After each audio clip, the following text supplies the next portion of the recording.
Maganda kapag create pa rin ng specific incidents na you're capable. Yung mahirap kitain ng pera, ngayon, subukan mong gamitin yung talents mo na meron ka, and then you offer it to other people. And then it will create a new specific incident for you na madali lang pala, kitain yung pera. Kasi nga madali sa'yo, passionate about ka, ginamit mo yung talent na binigay sa'yo, kumita ka ng gantong money.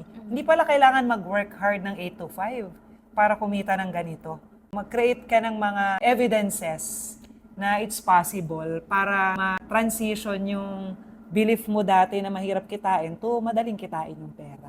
Yun yung isa sa susi. Tapos sa akin na hindi pinupulot ang pera, ayan! Maglakad. Maglakad. Literal makakapulot ng pera. Yung mga tita ko, tsaka tito, tapos nanay ko, sabi ko, wala akong makita kasi malabo mata ko. Hindi ako nakasalamin. Sabi niya, tumingin ka sa baba. Kung naglalakad, hindi laging sa taas. Hindi laging diretso para makita. Minsan nga, sa cellphone ka, hindi ka nakatingin. Ayun, konti lang, di ba? O, may nakukuha ng pera. Kaya every peso, I'm so proud of myself pag nakakakita ko. So, talagang what you focus on expands. Promise, nakapulot ako ng 300, may nakapulot ako 20, may nakapulot ako 10 na mga bara. Diba? Pwede pa lang pulutin ng pera. Oo. Tapos dahil sa paglalakad ko, naka-organic encounter ko yung SB19. Wow! Doon nag-shoot sila malapit sa studio, malapit sa amin. Nasa paglalakad. At nakapulot ka pa ng barya. Nakakatawa yung mga ganyang moments. Pero may iba naman na been blessed na may mga positive experiences sa money. Kasi nga ang effect sa atin when we grow older, it's either you do the same thing or you do the opposite. Ako, I did the opposite. Kung mahirap kitain ng pera, magastos tuloy ako. Spend! Kaya tuloy kapag mga Christmas, may mga gusto kong bilhin, hindi ko na mabili kasi nga ginagastos ko siya. Buti na lang, napunta ako dito sa Film Life, sa AAA. May natutunan akong paunti-unti nung nag-start para ma-apply ko sa sarili ko. Na okay lang, gumastos pa rin, pero may limitation. Yun yung doon na papasok yung ating mga money jars ni T. Harv Eker. And then, meron namang iba, hirap naman gumastos sa sarili nila. Yan, sobra naman. Questioning themselves, deserve ko ba to? Kasi nga, mahirap kita ito, so nag-hoard. Hino-hoard na baka may mangyaring challenges sa family. Pag hindi ko inipon to, baka may magkasakit o kaya mawalan ako ng trabaho. Yung too much worrying, kaya ayaw mo na rin gumastos even if ang dami mo nang binigay dahil breadwinner ka. Napagtapos mo na lahat ng mga kapatid mo dahil ikaw ang panganay. Tapos naging sandwich generation ka kasi nga may sarili ka ng family, nag-support ka pa rin sa immediate family mo. Every peso, ayaw mo naman gastos sa sarili mo para magpaganda. Walang peace of mind. Bumili ng damit. Or to go out with your friends at times, di ba? I think sa ganyan, yung una kasi yung extreme na gumastos dahil sobrang hirap na hirap noon. Kabaliktaran naman. Pero na ngayon, sobrang spend.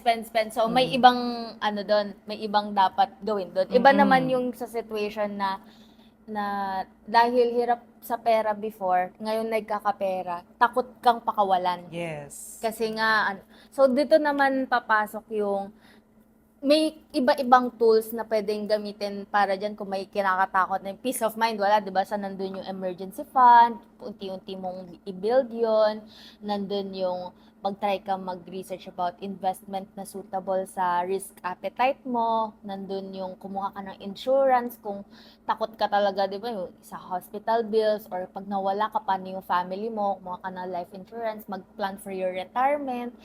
May solution for that. So, hindi rin siya bigla ang one-time, big-time na kailangan punan mo muna yung isa bago yung isa. So, pwedeng paunti-unti, maglalagay ka doon para at least alam mo na nagpo-progress ka sa mga yon, na nako-cover mo yung mga bases, yung mga dapat na masimulan mo.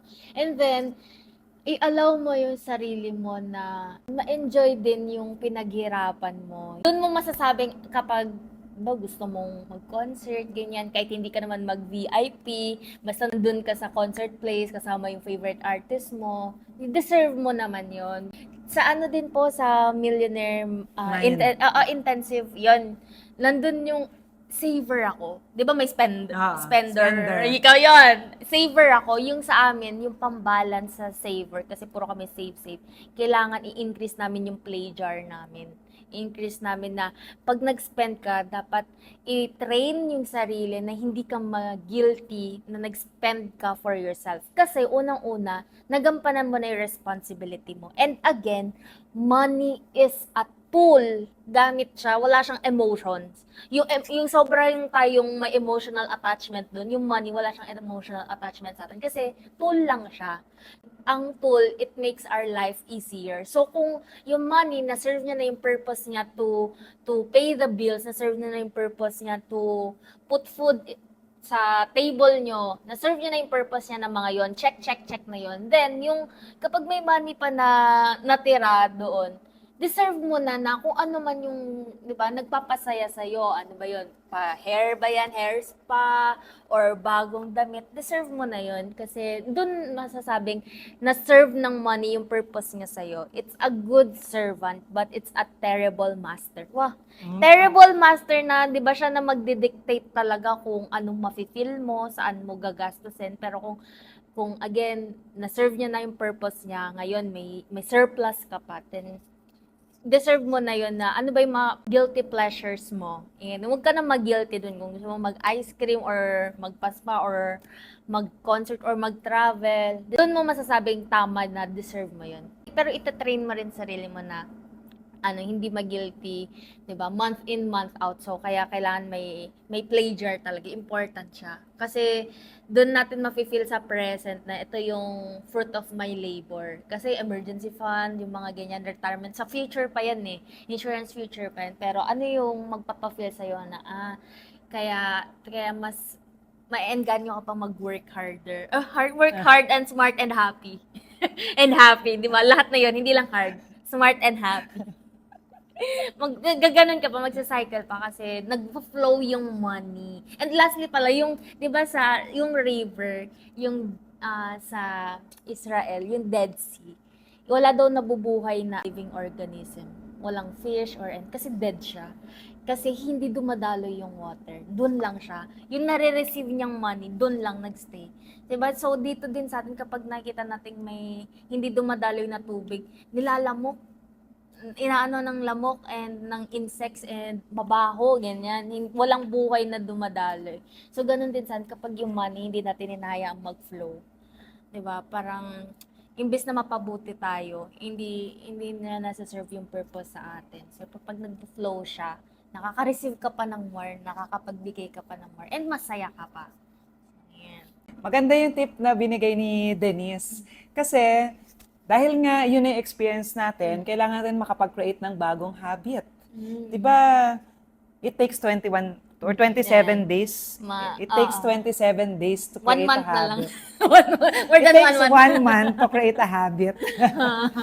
Kaya, yun, mangyayari siya kung tuloy-tuloy mo siyang gagawin. Mag-practice ka muna pa konti-konti, whether it's all about money or other things na gusto mong gawin, para makasanayan ka. Just like brushing our teeth. Every night, every morning, Every lunch, sana. lunchtime, paliligo, ganun din. So, part na ng habit natin.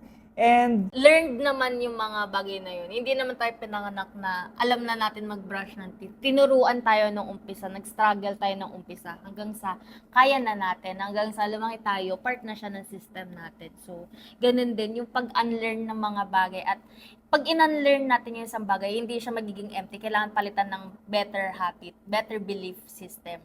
So, yun, na magsaserve sa atin. Hindi tayo i-deprive or ikakasama natin. So, practice siya talaga. Kaya don't be too hard on yourself. oo. Kung nakarelate kayo dito sa video namin, ano naman yung mga experiences mo na kabataan? Or how's your experiences with regards to money growing up? Kasi for sure, yan yung dala-dala na rin mo ngayon na possible kinopya mo or ginawa mo yung opposite, katulad ko. And natutunan ko rin pala tayo di ba meron tayong conscious and unconscious na mind. And karamihan sa ginagawa natin ngayon, unconscious siya. Ibig sabihin, hindi na natin pinag-isipan dahil sobrang ingrained na siya sa system, sa mind, sa habits natin. So, kailangan natin ng time na, mag-zoom out. Ito bang mga ginagawa ko na hindi ko na pinag-iisipan, lalo sa usaping pera, healthy pa ba siya? Helpful pa ba siya? Baka helpful siya before, sa certain period of our time kasi survival mode tayo, iba yung situation. Pero iba na yung situation natin ngayon, helpful pa ba siya or nalilimitahan na tayo. So, kailangan din mag-take ng effort doon. Yan. Updated pa ba yung mga belief system natin? Di ba? So, yan, I hope this video help you magkaroon ng assessment ba? Yan. Or mag-pause muna kayo. O nga, ano ba yung mga money habits or paano ba yung relationship ko with money? Ito pa ba yung dala-dala ko since pagkabata ko hanggang ngayon? That was 20 years ago. And hanggang ngayon, ito pa rin yung pinanghahawakan and nagko-control sa life ko. Kailangan na ba siyang i-update? Kailangan na ba siyang kalimutan? Kailangan ba ng bagong belief system? Or ano yung mga dapat pang ipagpatuloy? Please use yung ARC, yung awareness, responsibility, tsaka choice. Now na umupo ka dito, napag-isip-isip mo, ano rin kaya yung mga experiences mo dati with regards to money, yan na yung first step. Yung maging aware ka. And then R, take responsibility na ngayon na alam mo na, anong gagawin mo na next? Doon na papasok yung C na choice. Whether you want to continue yung ginagawa mo ngayon, yung effective at nag-work for you, continue mo yon. Pero pag hindi nag-work for you or feeling mo getting in the way from you reaching your next level, kailangan mo na gawin yung opposite. Kung nakarelate kayo dito, please share naman sa comment section or please share our video. Yes! Episode 10 na kami, guys! See you next Next episode!